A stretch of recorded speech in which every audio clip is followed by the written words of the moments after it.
پہلا قرآن 7/5/86 کو تفسیر کے ساتھ مکمل ہوا 86.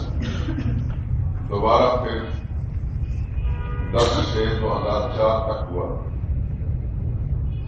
تقریباً ٹوٹل کے ساتھ 27 برس بنتا ہے اگلے پچھلے. اور پھر میں کسی کو الزام نہیں دوں گا کسی کا صرف میری آمد اعمال میرے گناہ کے سبب سے اتنا وقفہ رہا جس کو میں بہت شدت سے محسوس کر رہا ہوں. اللہ تعالیٰ مجھ سے ناراض ہوئے. کیا سبب تھا کہ توفیق چھن گئی اور جب بھی ارادہ کیا تو میں نے کوئی رسول کیا تو رکاوٹ بنی. کل سے آپ حیران رہیں گے میری طبیعت کی سب خراب ہے کہ کل سے اب تک میں نے کھانا نہیں کھایا اور کھانے کو بالکل دل نہیں کرتا. اب میرے یہاں سے فارم کے بعد ڈاکٹر کے پاس جانا ہے لیکن میں سوچتا رہا وہاں نہیں مان کر یاد تھا اور آزمائش تھوڑی آ رہی ہے. طبیعت مسلسل سے سارے جسم میں درد ہے سر میں درد ہے لیکن میں نے کہا کچھ بھی ہو اس طرح موت بھی آ جائے تو یہ قبولیت ہے. ایک درس نہیں چھوڑ گے جس طرح بھی ہو. لیکن آپ سے درخواست ہے کیونکہ آپ جس اخلاص کے ساتھ میری دعا مانگیں گے اس کو کوئی احکاری نہیں ہوگی. میں آپ کے لیے دعا مانگوں گا اس کو احکاری نہیں ہوگی. مجھے آپ کو کیا پتا میں آپ کس کی دعا مانگ رہا ہوں. اس طرح مجھے آپ سے بھی امید ہے کہ باہمی اخلاص اور اخلاص جو دل سے نکلتی ہے اللہ تعالیٰ ضرور قبول فرماتے ہیں. یہ دعا ضرور کریں یا اللہ ہم سب کو اپنے قرآن کا ایسا خادم بنا کہ ہم ساری زندگی ہر چیز کو چھوڑنے والے بن جائیں. ہر چیز کو چھوڑنے کے لیے تیار ہو جائیں قرآن کو نہ چھوڑیں. اسی کے ذریعے سے اللہ کے ہاں سرخرو ہو کر جائیں گے. اسی کے ذریعے سے ہماری نجات ہوگی اور وہ لمبی زندگی جو ہے اس میں مطلب خوشیاں محسوس کریں گے. یہ کیا روز آخری زندگی ہے یہ جلدی ختم ہونے والی ہے.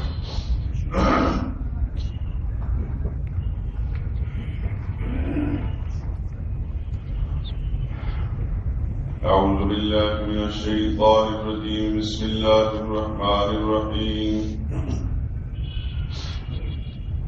الحمد لله رب العالمين الرحمن الرحيم مالك يوم الدين إياك نعبد وإياك نستعين اهدنا الصراط المستقيم صراط الذين أنعمت عليهم غير المغضوب عليهم ولا الضالين.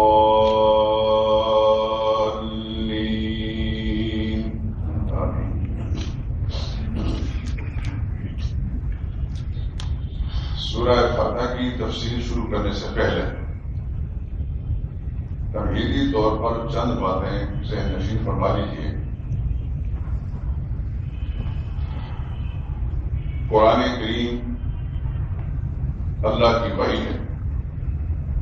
وحی کے ذریعے سے ہمیں ملا. یہ وحی اللہ نے اپنے پیارے حبیب حضرت محمد مصطفیٰ صلی اللہ علیہ وسلم پر نازل فرمائی اور ان کی وساطت سے انسانیت کو ملا. وحی کی ضرورت کیا ہے؟ وحی کیا چیز ہے؟ اس کی ضرورت کیوں ہے؟ وحی کی تفصیل حقیقت تو بعد میں بیان کروں گا اور اس کی زیادہ وضاحت آگے چل کر آئے گی خود قرآن کریم کے اندر. لیکن اس کی ضرورت کے سلسلے میں چند باتیں بعد میں انشاءاللہ میں وقتاً فوقتاً کتابوں کی نشاندہی کروں گا. آپ حضرات ان کتابوں کو لیتے رہیں گے. اس کے ذریعے پوری تسلی تشفی سارا کچھ انشاءاللہ معلوم ہو جائے گا. یہ ہمارے سبق کی محفل ہے. ثواب کی محفل نہیں. یہ ذہن میں رکھنا. ثواب تو ایک بھینس انسان دودھ کے لیے خریدتا ہے. اس کا جو گوبر ہے جو آپ اس فصلوں کے کام آتا ہے مفت میں آتا ہے. اصل مقصد گوبر کے اندر دودھ ہوتا ہے. اصل مقصد اللہ کی کتاب کو سمجھنا سمجھانا ہے. باقی ثواب کو مفت میں آئے گا انشاءاللہ. ویسے بیٹھ کے مسجد اللہ اللہ کرتے ہیں اللہ کے ذکر کرتے ہیں ثواب تو آئے گا. لیکن اس کے ذریعے سے ثواب کے ساتھ ساتھ اللہ تعالیٰ کے کلام کی معرفت معلوم ہوگی. اللہ کی رضا حاصل ہوگی. وحی کے ذریعے سے قرآن ہمیں ملا ہے. اللہ تعالیٰ نے اس انسان کو ایک آزمائش اور امتحان کے لیے پیدا کیا ہے اور ساری کائنات کا نظام اس کی خدمت میں لگا دیا. اسی کے لیے بنایا. زمین سے آسمان تک, آسمان سے زمین تک, مشرق سے مغرب, مغرب سے مشرق تک, شمال سے جنوب تک. یہ جو کچھ بھی آپ کو دکھائی دیتا ہے یا جس کو آپ سوچ سکتے ہیں یہ سب آپ ہی کے لیے ہے. ان تمام چیزوں سے کوئی دوسری کے لیے نہیں. مثال کے طور پر پہاڑ کس سے انسان فائدہ اٹھاتا ہے, درخت فائدہ نہیں اٹھاتا. پہاڑ نہ ہو تو درختوں کو کچھ نہیں بگڑتا, درخت نہ ہو تو پہاڑوں کو کچھ نہیں بگڑتا.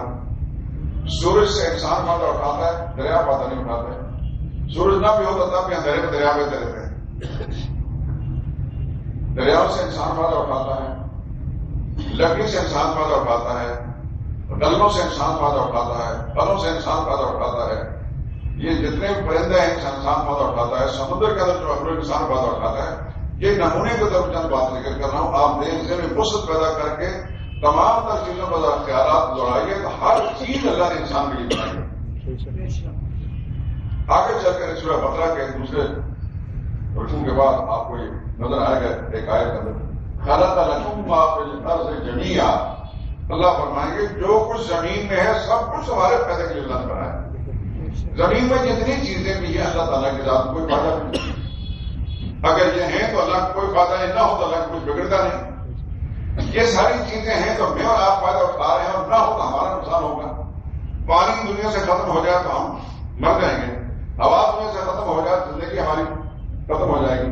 دنیا سے لکڑی ناپید ہو جائے تو ہماری ضرورتیں بند ہو جائیں گی. پتھر دنیا سے ناپید ہو جائے ہماری ضرورتیں بند ہو جائیں گی. جتنے بھی جانور ہیں جن کے گوشت کھاتے ہیں, یا دودھ پیتے ہیں, یا ان کی کھال سے فائدہ اٹھاتے ہیں, یا بالوں سے فائدہ اٹھاتے ہیں, ہڈیوں سے فائدہ اٹھاتے ہیں, یہ دنیا سے ناپید ہو جائے تو ہماری ضرورتیں بند ہو جائیں گی. حالات قیاس کسی چیز کا بھی غور کر لیجیے, یہ سب اللہ نے ہمارے لیے بنائی ہیں اور ہم ہی ان سے فائدہ اٹھاتے ہیں. یہ چیزیں آپس میں ایک دوسرے کی محتاج نہیں, ضرورت مند نہیں. ایک اگر نہیں ہے تو دوسرے کو نقصان نہیں بگڑتا, کوئی نقصان نہیں ہوتا, کچھ نہیں بگڑتا اس کا. لیکن اگر ان چیزوں سے کوئی چیز بھی نہ ہو تو انسان کی ضرورتیں بند ہو جائیں گی, انسان کی مشکلات پیدا ہوں گی. یوں سمجھ لیجیے کہ انسان اس پوری کائنات کے اندر آسمان و زمین میں اللہ نے اس کو ایک وی آئی پی مہمان ہے, بلکہ وی آئی پی, یہ مہمان خصوصی ہے اس کائنات میں. اور کائنات کی ہر چیز اللہ تعالیٰ نے اسی ہی کے لیے بنائی. اور اس کے بارے میں اللہ کا ما خلقت الجن والانس الا لیعبدون, اس کو صرف اپنی مرضی پوری کرنے کے لیے بنایا. کائنات کا سارا نظام جو اسے نے بنا دیا, اب اس کے ذمہ دو کام لگا دیے. ایک تو یہ کائنات کے ہر چیز سے ٹھیک فائدہ اٹھائے, لیکن ساتھ ساتھ اس طرح دوسری بات یہ کہ ہر چیز سے فائدہ اٹھاتے وقت یہ پیش نظر رکھے کہ اس میں اللہ کس بات سے راضی ہوتا ہے, کس سے ناراض ہوتا ہے. مثال کے طور پر دنیا کی ساری چیزیں, گوشت اللہ نے کھانے کے لیے بنایا ہے, غلے انسان کی ضرورت کے لیے بنائے ہیں, ان سے فائدہ اٹھانا ہے. لیکن ساتھ ساتھ یہ پیش نظر رکھنا ہے کہ اس سے فائدہ اٹھاتے وقت کہیں اللہ کو ناراض نہیں ہوں گے. مثال کے طور پر بکری ہے, اس کے گوشت سے فائدہ اٹھانا ہے تو اللہ کے حکم مطابق کو ذبح کر کے فائدہ اٹھانا ہے. ویسے ہی اس کو فقیر پاڑ کر کھائیں گے, گوشت تب بھی کھا جائیں گے, لیکن اللہ کے حکم کے خلاف آئیں گے تو وہ گنہگار ہوگا. وہی بکری گوشت مردار کر کے کھا سکتا ہے, حلال کر کے بھی کھا سکتا ہے, لیکن جب حلال کر کے کھائے گا تو اللہ کی مرضی کے مطابق ہوگا, ویسے مردار کھائے گا تو اللہ کی ناراضگی ہو جائے گی.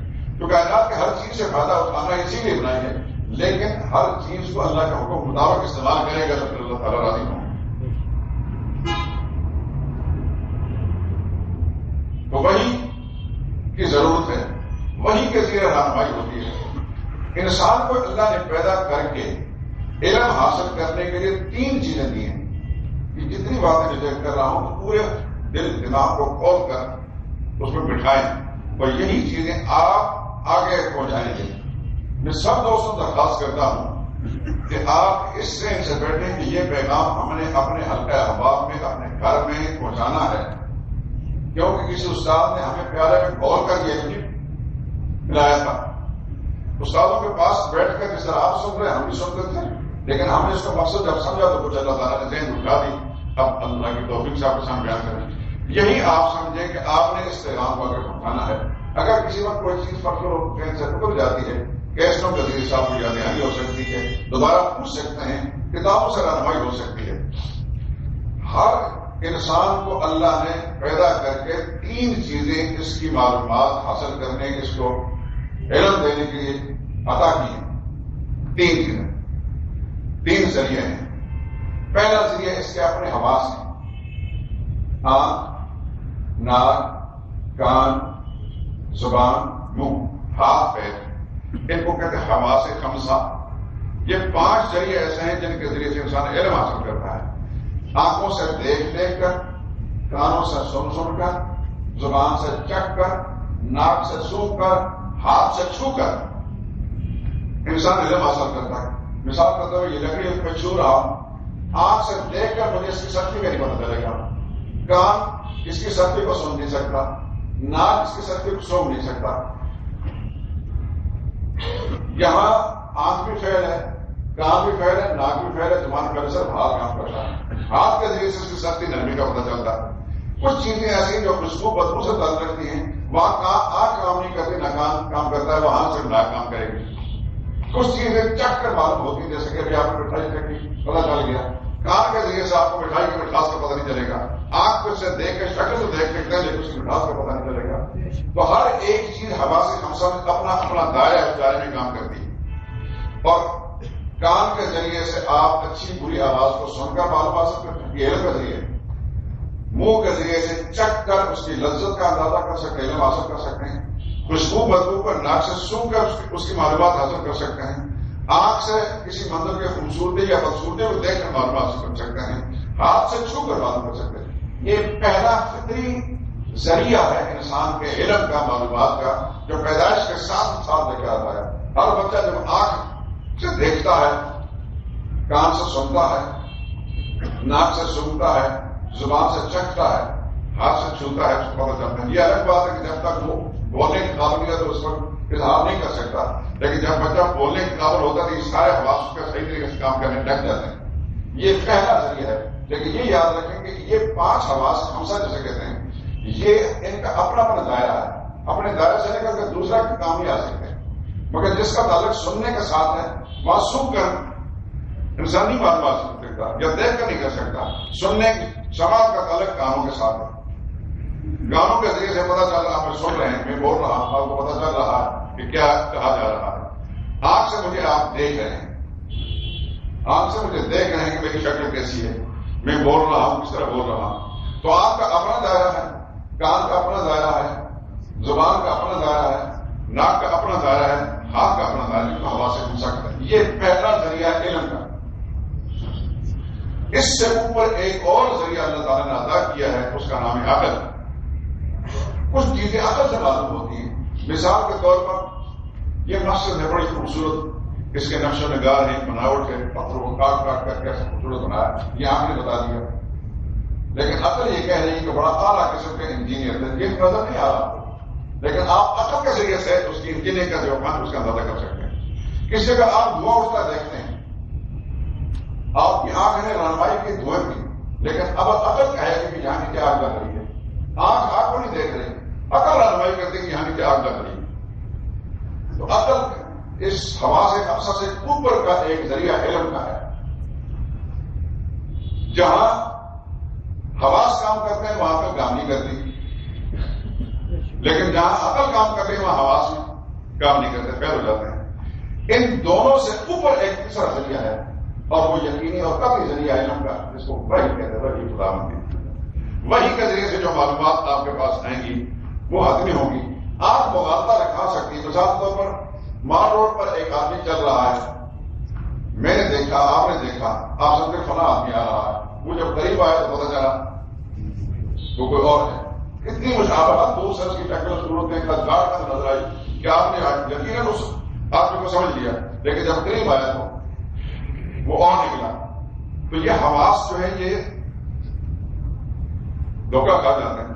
میرے ایک بھائی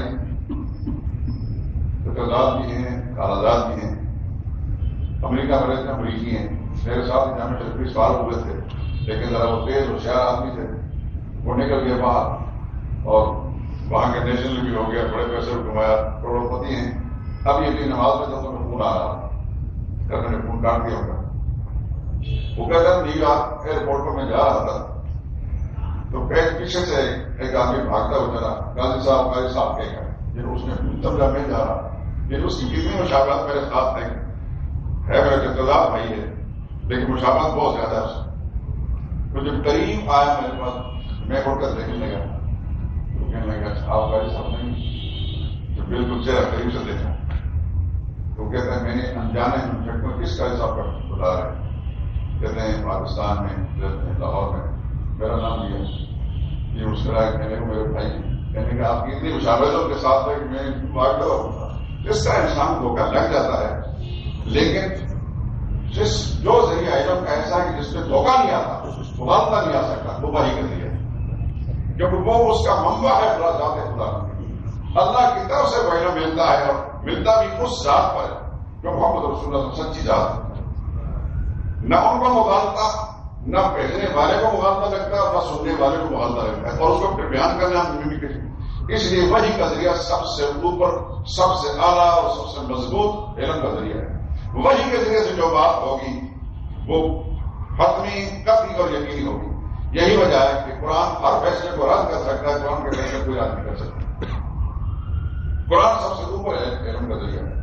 جب قرآن سے ایک فیصلہ بات ثابت ہو جائے بس پھر کسی کی بولنے کی مجال نہیں ہے۔ اس لیے محمد مصطفیٰ صلی اللہ علیہ وسلم کو اللہ نے پابندی کی، اسی قرآن میں ایک جگہ ہے فذکر بالقرآن، میرے پیغمبر آپ لوگوں تک بات پہنچائیے، پیغام دیجیے قرآن کے ذریعے سے، کہ قرآن کی کوئی آیت کمزور نہیں، کوئی ایک شعبہ اس کا بدلا ہوا نہیں، کہیں بھی نہیں، پوری دنیا میں گھوم جائیے آپ ان لوگوں کی زبان بھی جانیں گے، ان کی شکل مختلف ہوگی، کلچر مختلف ہوگا، طبیعتیں مختلف ہوگی، مزاج مختلف ہوگا، لیکن ان کے پاس جو قرآن ہے وہی ہوگی جو آپ کے پاس ہے۔ عباسی خلفاء کے زمانے میں خلیفہ ہارون الرشید مشہور خلیفہ گزرے ہیں، بڑے نیک نام، ان کے پاس ایک یہودی آیا کرتا تھا، یہودی عالم، اور ان کی گھر میں بیٹھتا تھا۔ خلیفہ نے اسے توجہ دلائی، اسلام کی حقانیت بیان کی کہ میرا دل چاہتا ہے کہ تو ہمارا ساتھی ہے، دوست ہے، آتا ہے، تیرے ساتھ میں ایک مناسبت لگاؤ پیدا ہوا ہے، تو اسلام قبول کر لیں، مسلمان ہو جائے۔ تو اس زمانے کے جو خلفاء اور حکمران ہوتے تھے وہ صرف حکومت برائے حکومت اقتدار نہیں سمجھتے تھے، وہ اپنا فرض بھی سمجھتے تھے کہ مسلمان حاکم کی ذمہ داری خدا کے دین کو پھیلائے، کل خدا کی رہنمائی کرے، اور میں سمجھتا ہر مسلمان کی ذمہ داری ہے کہ دوسرا کی رہنمائی کرے۔ یہ بہت اعلیٰ کام ہے، یہ انبیاء والا کام ہے۔ بہت اسلام کے حقائق تعلیم کے دلائل اس نے بیان کیے، وہ آدمی ہل تو گیا لیکن اسلام کو قبول نہیں کیا، اس نے کہا مجھے سوچنے کی ضرورت ہے، چلا گیا، 2-3 مہینے پھر نہیں آیا خلیفہ کی محفل میں۔ خلیفہ اتفاق سے عمرہ کے لیے گئے، خانقاہ کے طواف کے دوران اس آدمی کے ساتھ ملاقات ہو گئی، وہ طواف کر رہا ہے، وہ یہودی جو خلیفہ نے دیکھا تو خوشی کے انتہا نہ رہی کہ اس کو میں اسلام کی دعوت دیتا تھا، اس کو قبول نہیں کی، آج یہ مسلمانوں کی طرح یہاں جواب کر رہا ہے۔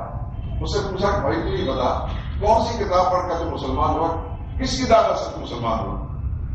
اس نے کہا کہ دعوت میں کسی سے مسلمان نہیں ہوا، اگر ہوتا تو آپ کی باتوں سے متاثر ہو جاتا، طلب کتاب میں اصل میں اپنا ایک تجربہ میں نے کیا، تجربہ یہ ہے کہ میں اعلیٰ قسم کا خطاب بھی ہوں، خوش نویس ہوں۔ میرے دل میں یہ خیال اللہ نے ڈالا کہ میں جس کتاب تورات کا ماننے والا ہوں، کچھ لوگ عیسائی ہیں انجیل کا ماننے والے ہیں، میں نے قرآن کریم کے بہت سے نسخے لکھے اور دوسری کتابوں کے نسخے لکھے اور ہر ایک پہلو تو بدل کیا جان بھول کر، اور پھر میں نے جب پھیلایا تو ہاتھوں ہاتھ لوگوں نے تورات لے لی اور انجیل لے لی۔ قرآن کریم میں جب رد و بدل کر کے میں نے پھیلایا تو 2-3 دن نہیں گزرے تھے کہ ہاتھوں سے آواز اٹھنے لگی، بڑا پولیس آدمی تھا، اس نے مطلب قرآن کی رد و بدل کر دیا۔ کہتے ہیں جس وقت مجھے یہ پتا چلا کہ قرآن کریم کی تبدیلی کو کوئی قبول نہیں کرتا تو میرے دل میں آیا کہ سچا مذہب سچا دین کیا ہے، اس میں کوئی ایک دوسرے نے تبدیلی کی ہے۔ تو آج بھی 8,500 سال میں قرآن کریم جس شکل میں نازل ہوا تھا اسی طرح ہے، اور اس میں کوئی کمال علماء کا نہیں ہے، پیروں کا نہیں ہے، مسلمانوں کے عام لوگوں کا نہیں ہے، جنہوں نے خدا کے دین خدمت کی، لیکن اس کو محفوظ رکھنے میں کسی کا کمال نہیں، خود اللہ تعالیٰ نے اس کی حفاظت کی ذمہ داری لی ہے۔ قرآن کریم کی ایک سورت میں 14 پارے موجود ہے، اِنَّا نَحْنُ نَزَّلْنَا الذِّكْرَ وَإِنَّا لَهُ لَحَافِظُونَ، اس قرآن کو ہم نے اتارا اور اس کے حفاظت کرنے والے بھی ہم ہیں۔ تو اللہ نے حفاظت کا پہلا لینے کی ذمہ داری لے رکھی ہے، اس واسطے اس کو رد و بدل کسی قسم کی بھی نہیں ہوئی۔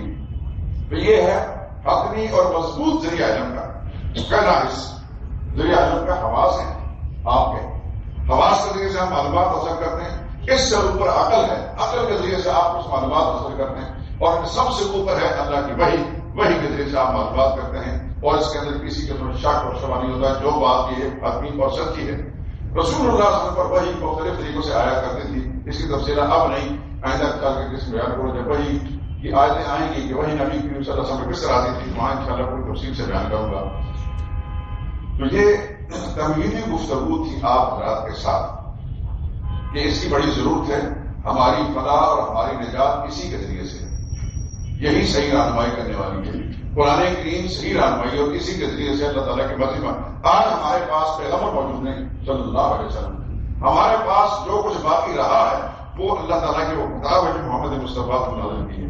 ہم اللہ کی مرضی کو معلوم کرنے کے لیے اور اللہ کی رضا اور رسول حاصل کرنے کے لیے ہمارے پاس اور کوئی بھی مؤثر، مضبوط، حتمی، قطعی اور پختہ ذریعہ نہیں سوائے قرآن کریم کے۔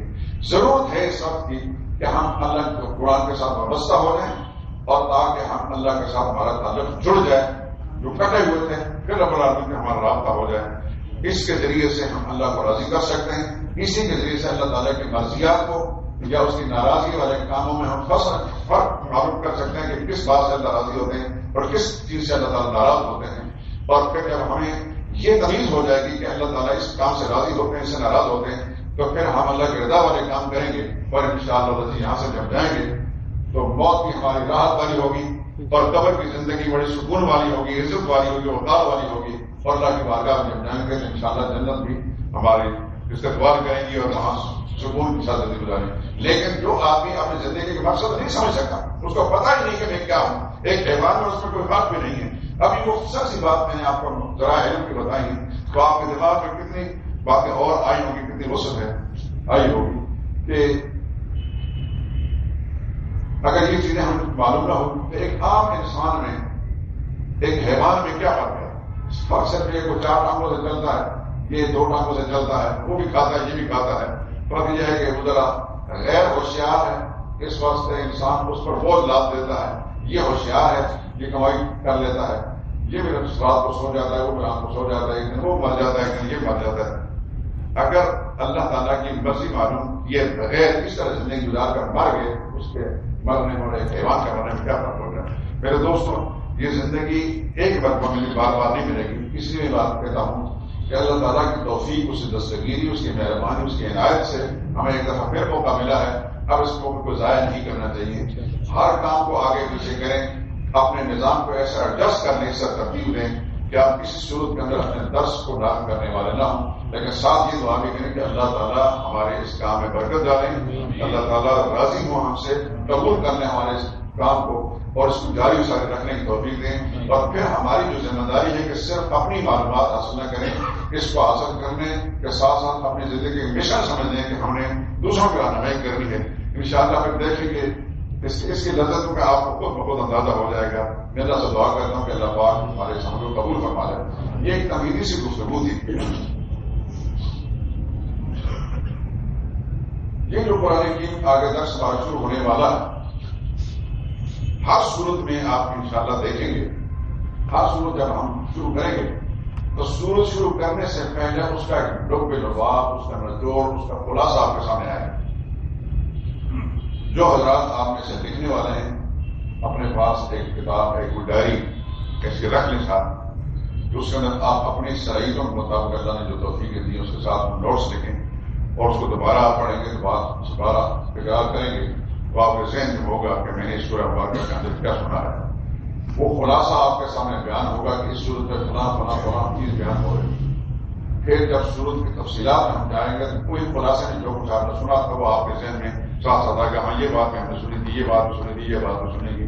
سمجھو کہ ایک گلدستے کی شکل میں ہر صورت آپ کے سامنے آئے گی، اور قرآن بہت آسان ہو کر آپ کے سامنے آئے گی، مشکل نہیں۔ سب سے لمبی سورہ بقرہ ہے، آپ دیکھیں گے انشاءاللہ کتنی آسانی کے ساتھ آپ کو سمجھ آتی ہے انشاءاللہ نظیر۔ ایسا نہیں ہوگا کہ دعا کہ ہم نے پیچھے پڑھ لی پھر پتہ چلا کہ آپ ہو گئے، پیچھے نہیں پتہ چلا کیا ہوا۔ ہر پوری آیت سورت کی آیتیں آپس میں جڑی ہوئی ہوں گی، جس طرح گلدستے میں ایک پھول دوسرے پھول کے ساتھ جڑا ہوتا ہے، آیتیں مضمون کے اعتبار سے سارے جڑی ہوں گی۔ اور انشاءاللہ نظیر تو میری یہ بھی خواہش ہے، پہلے درسوں کے اندر ہمارے ایسا ہوتا تھا، ہمارے ایک ساتھی تھے، بہت ہو گیا، اللہ تعالیٰ تو بڑی کی رحمت کرے، قریشی ہمارے ساتھی تھے، نوجوان کاروباری تھے، بڑے ہی ذہین تھے ماشاء اللہ۔ ایک دفعہ علماء کی محفل میں جامعہ شریفیہ میں میں نے ان کو کھڑا کر دیا، اور امام صاحب ہمارے اللہ تعالیٰ ان کو جنت نصیب فرمائے نے فرمایا کہ آپ کا درس ہونا بڑا مشہور ہے، ہمارے استاد ہیں امام صاحب۔ میں نے کہا ہم کیا، ہمارا درس کیا ہوگا، لیکن ہمارا ایک کوشش ہے۔ تو محمد امام صاحب کو میں آپ کے کوئی شاگرد یہاں موجود ہے، میں نے کھڑا کر دیا اس ساتھی کو، اس نے سورہ توبہ 10 باری اس کا خلاصہ سنایا تھا۔ خدا کی قسم سارے جامع شریف کے بڑے علماء حیران رہ گئے کہ ہمارے مدرسوں میں 10 سال پڑھنے والے طالب علم جو ہے قرآن کی صورتوں کے کس انداز سے ازبار نہیں کرتے تھے، سارے پہلوان ازبر کے، کہ اللہ تعالیٰ کی توفیق تھے۔ یہاں پچھلے درسوں میں ایسا ہوتا تھا کہ اس دفعہ میں آپ سے مطالبہ نہیں کروں گا، لیکن یہ درخواست کروں گا کہ آپ اپنا مقصد سمجھیں۔ ہوتا یہ تھا کہ کسی ایک ساتھی کے ذمہ میں ملاتا تھا، وہ جس نے بھی ہمیں کوئی درس شروع کرنا تو اس کی آیتیں جتنی پڑھنی ہے وہ پڑھا دیتے تھے۔ حافظ یونس صاحب ہوتے تھے اپنے آسٹریلیا کے گلشن والی، وہ پڑھا کرتے تھے، ایک اور ساتھی پڑھتے تھے۔ اس کے بعد میں بیان کرتا تھا، جب صورت مکمل ہو جاتی تھی پھر میں ایک کے ساتھ سنائیں گے، خلاصہ سنائیں گے۔ وہ سارے ساتھی تو خیر نہیں سناتے تھے، لیکن چند ایسے بھی تھے کہ وہ سنایا کرتے تھے۔ ہمارے دوست تھے چودھری ملک صاحب وکیل، اور وہ اب دور چلے گئے ہیں، لیکن اہل حدیث پسند کرتا تھا، لیکن بڑے ہی اچھے انسان، بہت ہی اچھے انسان، بڑے ہی مخلص آدمی، اور ادب کوٹ کوٹ کر اپنے دل پڑا۔ انہوں نے باقاعدہ لکھا بھی بہت کچھ تھا، اور اس دن مجھے ملے کہنے لگے جی ہمارے گھر کے اندر ہر وقت آپ کا تذکرہ ہوتا ہے، یعنی وہ جو اللہ تعالیٰ نے قرآن کا نور عطا فرمایا اس کی وجہ سے ہمارے اندر وہ کیا خوبی ہو سکتی ہے۔ بہرحال پہلے ساتھی ایسا کرتے تھے کہ آپ سے مطالبہ نہیں کروں گا، لیکن یہ ضرور درخواست کروں گا کہ آپ اس کو مقصد سمجھ کر اپنی اپنی صلاحیتوں کے مطابق جو اللہ پاک نے آپ کو عطا کی مقصد سمجھ کر اس کو اخذ کریں، یاد رکھیں، اور پھر اس کو اپنے گھروں میں جا کر کس طرح خدا داد صلاحیتوں کا استعمال کر کے اپنے خواتین کو، بچوں کو اس طرح مائل کر سکتے ہیں، کس طرح اپنے دوستوں کے حلقوں کے اندر بیٹھ کر اس بات کو آپ ان تک پہنچا سکتے ہیں۔ ضروری نہیں ہوتا کہ استاد سے انسان جو کچھ سنے 100% ساری باتیں سے بیٹھ جائیں۔ ہاں ایسے لوگ بھی ہوتے ہیں کہ ان کو ساری باتیں ازبر ہو جاتی ہیں لفظی لفظی۔ ہمارے استاد ہوتے تھے نابینا گجرا والے جس زمانے میں سے وہ 42-45 سال پہلے پڑھتے تھے، آپ درمان نابینا، اور استاد جو بینا تھے آنکھوں والے، وہ نابینا استاد ہمارا قاضی عبداللہ صاحب کی جب درس میں بیٹھتے تھے تو قاضی صاحب جب بیان کرتے تھے تو بیان کو بعد جب بیان ایسا نہ کرتے جیسے کہ ریکارڈ میں چل پڑی ہے، ڈب بھی آگے پیچھے نہیں ہوتی۔ اللہ نے ایسے دھیان تھا ہمیں۔ 14 سال کے بعد ان سے میری ملاقات نے جب مسافہ کیا تو میں نے اشارہ کیا جو ساتھ لانے والے تھے ہمارے دوست، میں نے کہا بولنا نہیں آتا، جا کر مسافہ کیا 14 برس کے بعد۔ میرے ہاتھوں میں ٹٹول کے وہ ساتھ والے ساتھی نے مجھ سے جی آپ جی کون ہے، امتحانوں کو دیکھیں کاسم کیسے، کچھ مجھے ایسا لگتا ہے کہ یہ قاضی یونس کے ہاتھ 14 برس کے بعد کچھ ایسی چیزیں بھی اللہ تعالیٰ عطا فرماتے ہیں، آنکھیں لیتے ہیں دوسرے اللہ پاک جانب دے دیتے ہیں۔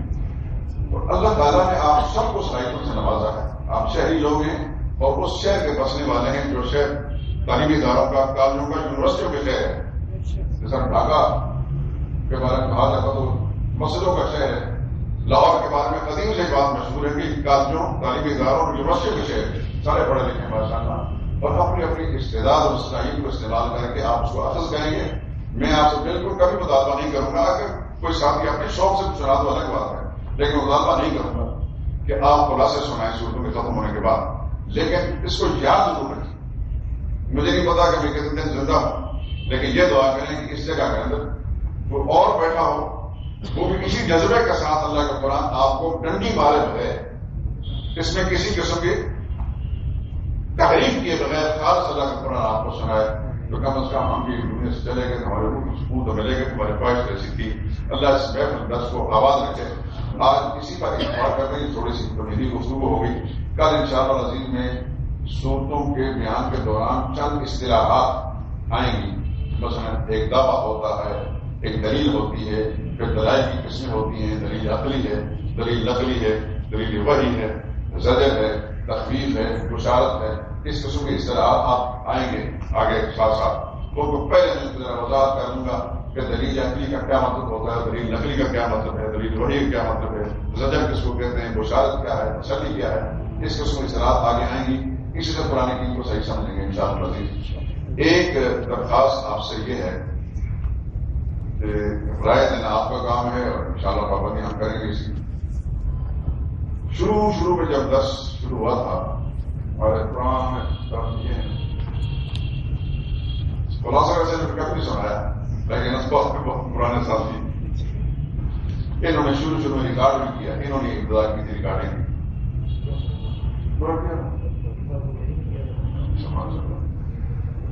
تو اس زمانے میں 1.5 گھنٹہ درس ہوتا تھا. ابتدائی دور تھا مینلی سب جگہ 30-35 سال پرانے جو ہماری ملک آج ہو رہی ہیں. لیکن دوبارہ جب ہم نے درس شروع کیا تھا اس میں پھر 1 گھنٹے کا درس تھا. تو چند دوست ہمارے کچھ بزرگ بھی تھے جو اس وقت نہیں ہے, اللہ کو جنت کا درجہ نصیب فرمایا. کچھ حوالات ہوتے ہیں بوڑھے آدمی کو پیشاب کی تکلیف ہوتی ہے کچھ, انہوں نے یہ خواہش ظاہر کی کہ آپ 10 کا ٹائم جو آدھا گھنٹہ رکھیں. ہمارے لیے لازمی تھا. ہم 10 سارے دوستوں کو دیتے ہیں. ہماری مقصد یہ نہیں کہ 2-4 آدمی بیٹھے ہیں باقی ساتھ بھاگنے. ہم تو سب کا احترام کریں گے, سب کی جذبات پیشاب کے احساسات کریں گے. چنانچہ آدھا گھنٹہ درس ہوتا اور آدھا گھنٹے میں اس لیے قائم رہی. ادھر میں 10 سال کا وقفہ پڑ گیا. اب آپ حضرات سے مشورہ لے کر ہی درس کے ٹائم کا تعین کیا جائے گا. ابھی مجھ سے پوچھ رہے تھے ہمارے پروفیسر صاحب اور سعید صاحب, ان کے لیے دعا کریں اللہ تعالیٰ کے اوقات برکت عطا فرمائے. یہ رائے روڈ پر جا کر ایک کالج میں پڑھاتے ہیں اور وہاں سے پتہ نہیں کس طرح آتے ہیں جہاں جمعے شروع ہونے سے پہلے آ کر بیٹھے ہوتے ہیں. اور درسوں کے اندر بھی انہوں نے لکھا بھی ہے سورہ فاتحہ کہ جو کتاب سے میرے چھپا ہے وہ انہوں نے لکھا تھا آیت الکرسی کی تفسیر کے نام پر اور سورہ اخلاص کی تفسیر کے نام پر وہ انہوں نے لکھا تھا. انہیں ساری ترتیب دی تھی. مضمون تو میرا ہی ہے لیکن ترتیب نے دیا تھا. اس طرح سورہ بقرہ کا بھی میرا لکھا 2000 صفحات. سورہ بقرہ کی تفسیر جو 2000 صفحات پہ. تو یہ خود اپنے کالج یونیورسٹی کے دوران بہت کچھ نے لکھی ہیں وہ جو خلاصہ لکھا کرتے ہیں. ان کی زندگی کے لیے, ان کے علم و فضل کے لیے, ان کے اخلاص کے لیے اور خصوص فرادت کے لیے دعا بھی کریں گے. ہمارے سارے ساتھی ایک سے ایک ہیں لیکن کسی ساتھی کے اندر کچھ اس طرح کی صلاحیتیں اللہ تعالیٰ نے کچھ زیادہ رکھی ہوتی ہیں کہ اپنے سرکاری ملازمت کے باوجود بھی یہ مجھ سے پہلے یہاں بیٹھے ہوتے ہیں. اور آج یہ رہتے روزانہ میں کون سا علاقہ نہیں, روزانہ کا علاقہ ہے, وہاں سے آتے ہیں. اللہ تعالیٰ نے ان کو بہت اس معاملے میں نوازا ہے. ساری تحریریں تیزی سے لکھتے ہیں. تو آئے تو بعد میں لیکن جو شروع میں آنے والے ان سے بھی آگے نہیں لگتے. اللہ تعالیٰ جس سے چاہے کام لیں. ان کے لیے دعا بھی کریں گے خدا سے ان کے علم و فضل کے اندر, ان کی فرصت فرادت کے اندر ہمت و حوصلے میں برکت عطا فرمائے. اللہ سب کو اپنے رحمتوں کے ساتھ نواز دے, سب کو اپنے دین اور قرآن کے لیے قبول کر دے, سب کی نسلوں کو اللہ تعالیٰ ہدایت پر اثر رکھے. آپ کو رائے دیں کہ ٹائم کتنا رکھا جائے.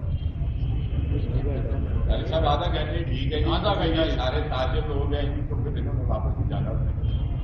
بالکل بھی آپ مجھے 15 منٹ کا کہنے میں تب کی کروں گا. آدھا گھنٹہ, آدھا گھنٹہ ٹھیک ہے, ٹھیک ہے.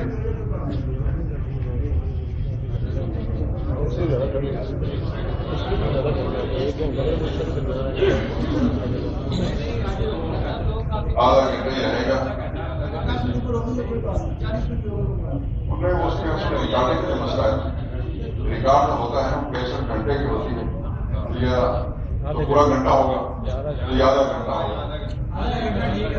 اور پھر دیکھنا ہم نے آپ کی طرح جوان کا نہیں چاہ رکھنا. کس طرح بوڑھے بابے جو ہیں وہ بھی یہ الگ بات ہے کہ مجھ سے وہ نہیں چھوڑیں گے لیکن کچھ بزرگ بھی تو ہیں ان کا خیال تو رکھنا ہے. ہم نے تو سب کا خیال رکھنا ہے. سب ہمارے لیے بہت قیمتی ہیں. میں سب کے لیے دعا دوں گا اللہ پاک اپنی رحمتوں سے آپ کو نواز دیں اور اپنے قرآن کے لیے اللہ تعالیٰ کو قبول فرما لیں. آپ کے حوصلے میں اللہ آپ کے عزم میں ہمت میں اضافہ فرمائے اور پوری فرصت عطا فرمائے. اللہ کی بڑی نعمت ہوتی ہے فرصت افراد اس کو مل جائے. اللہ کے قرآن کے لیے بہت بڑا اللہ کا انعام ہوتا ہے. اللہ تعالیٰ رکاوٹوں سے محفوظ فرمائے. اور خاص طور پر ہمارے حاجی صادق صاحب ہمارے نہایت مخلص ساتھی ہیں, بہت مخلص. آپ حضرات کو جن سے واسطہ پڑا ہو وہ جانیں گے لیکن مجھے بہت زیادہ واسطہ پڑا ہے. یہ خود بھی ایک سے بیمار رہتے ہیں. اللہ نے بہت نوازا ان کو لیکن کچھ بیماری جسمانی طور پر ان کو بھی خاص طور پر ان کی اہلیہ کچھ سال 2 سال سے غالباً اوپر ہو رہے ہیں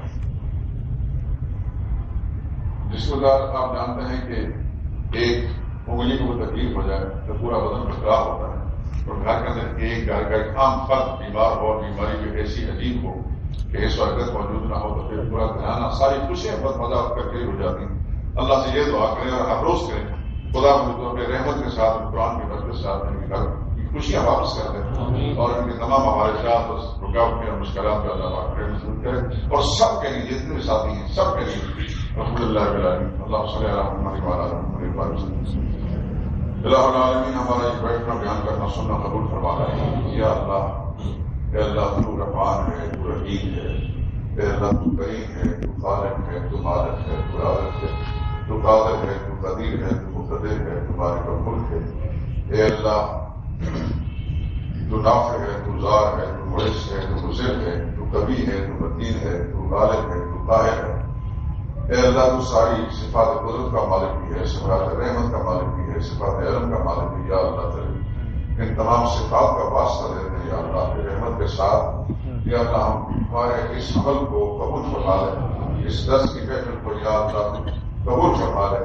اے اللہ درس میں شریک ہونے والوں کو بھی تو اپنی بارگاہ میں قبول فرما لے، اپنے دین کے لیے قبول فرما لے، اپنے قرآن کے لیے قبول فرما لے۔ اس طرح کہ یا اللہ ہر شخص قرآن کا ایسا عالم فاضل بنے، یا اللہ اس قرآن کے نور کو دنیا میں پھیلانے والا بن جائے۔ یا اللہ ان کی گھروں کو بھی یا اللہ قرآن کے نور سے آباد فرما دے، منور فرما دے۔